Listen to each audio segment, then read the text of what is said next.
They used to be feared. The Raiders weren't just a football team, they were an identity. Violent, rebellious, champions. But today, they've become something unrecognizable. A team drowning in dysfunction, scandal, and failure. From broken draft picks to broken locker rooms. From Super Bowl banners to Twitter meltdowns. How did the silver and black go from legends to lost? And why can't they seem to fix it, even in 2025? This isn't just a football story, it's a full-blown collapse. And we're about to uncover every painful layer of it. Long before the dysfunction, before the Las Vegas lights, and long before social media scandals, the Raiders were football royalty, 3 Super Bowl titles, a war cry fan base, and an owner who didn't just want to win, he wanted to dominate. Al Davis wasn't just an owner, he was a visionary, the rebel who shaped the identity of the entire NFL. He hired the league's first black head coach, the first Latino head coach, the first female executive, and on the field, his teams were ruthless, fast, violent, and cold-blooded. They were the ultimate villains, the bad boys in silver and black.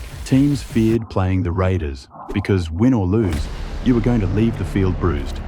Legends like Ken Stabler, Jack Tatum, Marcus Allen, Bo Jackson, Tim Brown, and Howie Long didn't just play. They punished. Just win, baby, wasn't a slogan. It was the DNA. And for nearly 2 decades, the Raiders lived it, winning Super Bowls in 1976, 1980, and 1983. But glory has a price. And over time, the fire began to dim. The dynasty turned into dysfunction. And what followed was a fall so deep, even die-hard fans didn't see it coming. It didn't happen overnight. The Raiders didn't just fall. They unraveled slowly and painfully. After their last real Super Bowl run in 2002, the franchise entered a dark tunnel. And it all started at the top. Al Davis, the genius who once revolutionized football, began to fall out of touch. Obsessed with speed, Al started making bizarre draft decisions. He took kicker Sebastian Janikowski in the first round, and later Jamarcus Russell, widely considered the biggest draft bust in NFL history. The Raiders cycled through coaches like they were disposable. Norv Turner, Art Shell, Lane Kiffin, Tom Cable. Each one promised change. None delivered. Meanwhile, the team's culture eroded. Losing seasons piled up. Front office dysfunction became normal. And behind closed doors, Al Davis was still calling every shot, refusing to modernize or delegate power. By the late 2000s, the once feared franchise had become lost. And in 2011, the era officially ended. Al Davis passed away, leaving the Raiders in the hands of his son, Mark Davis. But instead of rebuilding the legacy, the dysfunction was just beginning. When Mark Davis took over in 2011, there was cautious optimism. Maybe a new generation could restore the Raider legacy. But there was just one problem. Mark Davis wasn't Al. Unlike his father, Mark had no football background, no vision, no edge. And worse, he surrounded himself with people who didn't challenge the dysfunction. They enabled it. Reggie McKenzie was hired as GM. And to his credit, he brought in some real talent. Khalil Mack, Derek Carr, Amari Cooper. And by 2016, things finally clicked. The Raiders went 12-4, made the playoffs, and looked ready to return to dominance. But just like that, it vanished. Carr broke his leg in week 16. They lost in the wild card. The momentum, gone. 2017 followed with regression. Jack Del Rio was fired. And then, Mark Davis made a move that would define the next 5 years. He brought back John Gruden, 10 years, $100 million, full control. Gruden wasn't just a coach, he was the emperor. And what came next would change everything.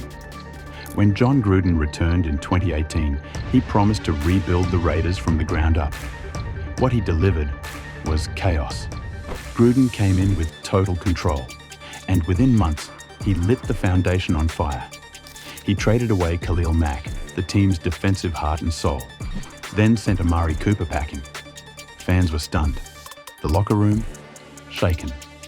Gruden said it was part of the rebuild, but what followed didn't look like building. It looked like guessing. 2019 NFL Draft. Clelin Ferrell, a head-scratcher at number. 4th overall. 2020, Henry Ruggs. Blazing speed, tragic future. Damon Arnett. Off-field issues, never panned out. By 2021, the team was loaded with picks and drama. Then came the breaking point. Henry Ruggs involved in a fatal DUI crash. Damon Arnett seen brandishing firearms on social media. And in the middle of the storm, John Gruden's past came back to haunt him. Emails leaked, racist, homophobic, misogynistic. The NFL forced him out mid-season in 2021. The face of the franchise, gone. Just like that, the Gruden empire collapsed. And somehow, in the middle of all that, special teams coach Rich Bisaccia stepped up and led the team to a 10-7 playoff season. But Bisaccia was never really considered, because behind the scenes, another Patriots experiment was about to begin. After Gruden's meltdown, the Raiders hit reset again.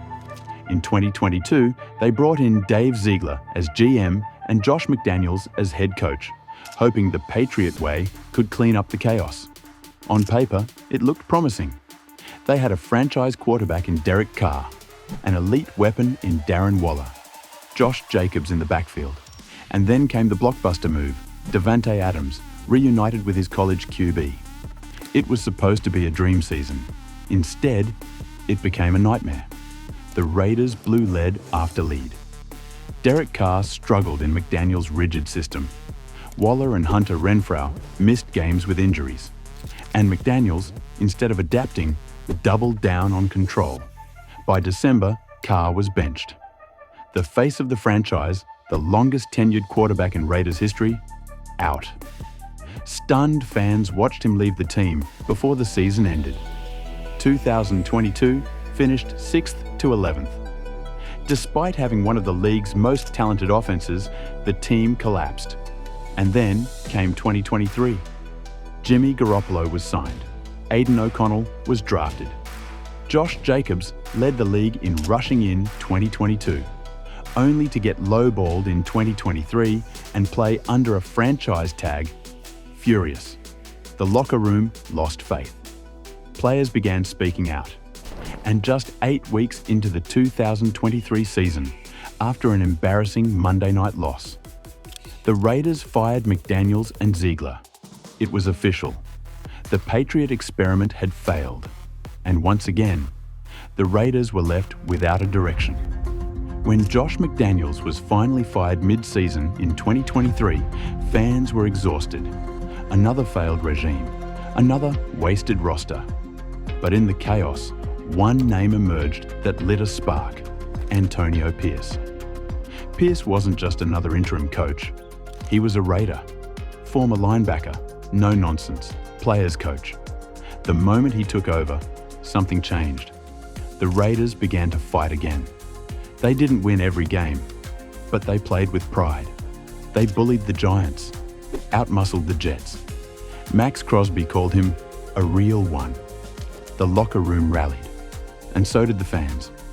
The result? Davis listened. Pierce got the full-time job heading into 2024. But even with new energy on the sideline, the scars ran deep. Quarterback Aiden O'Connell showed flashes, but struggled with consistency. Jimmy Garoppolo, injured and eventually released. There was still no franchise quarterback, and the offensive line still unreliable. Then came the Chandler Jones saga, a PR disaster. The former Pro Bowl edge rusher went on a disturbing social media spiral in 2023, accusing the team of misconduct, releasing personal conversations, and eventually being arrested. The situation ended his career and left the organization scrambling for damage control.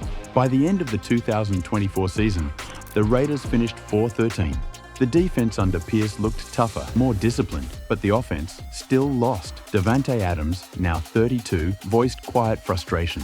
Josh Jacobs walked in free agency, and in 2025, the team enters yet another offseason, asking the same old question: what now? This isn't just bad luck. It's not just a few missed throws or blown calls. The Raiders aren't losing by accident. They're losing by design. And the reasons go deeper than most fans want to admit. Since 2000, the Raiders have had 13 head coaches, none lasting longer than 4 seasons. No system, no identity. How do you build a winning culture when the culture resets every other year? From Jamarcus Russell to Henry Ruggs to Clelin Ferrell, the Raiders have consistently missed on high-value draft picks. Instead of building through youth, they've whiffed on blue-chip talent and reached for boom-or-bust projects. Reggie McKenzie, Mike Mayock, Dave Ziegler. Different GMs, same results. Poor roster construction, overpaying veterans, and failing to find franchise cornerstones. Derek Carr was solid, but never fully trusted. Then came Garoppolo, then O'Connell, then question marks. The Raiders have gone 20 years without grooming a true long-term quarterback. That's not bad luck. That's bad planning. They've had generational players walk away in their prime.